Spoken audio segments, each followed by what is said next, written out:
Deux, c'est bien. Pour la deuxième année consécutive, le raid des chaussées affiche complet. 110 équipes réparties en 2 catégories, les espoirs et les élites. Mais pour tous, le week-end s'annonce très sportif avec pas moins de 10 disciplines au programme.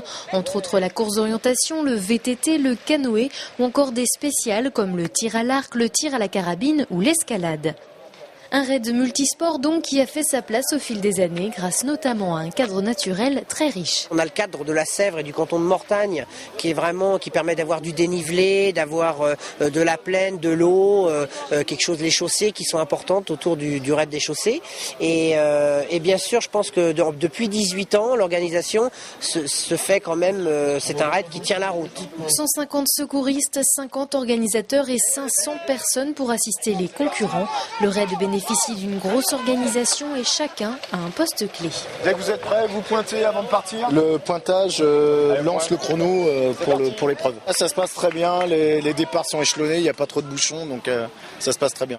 De leur côté, les concurrents déjà bien lancés dans l'épreuve ne perdent pas de temps. L'ambiance est bonne, les sourires sont là, mais la fatigue commence à se faire sentir.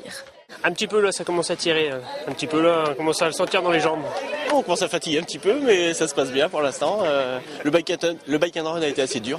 L'intérêt du raid, c'est aussi de se courir en équipe, ce qui peut aider dans les passages difficiles. Mais être à plusieurs, c'est aussi trouver un rythme commun, comme pour ces concurrents qui participent pour la 7e fois.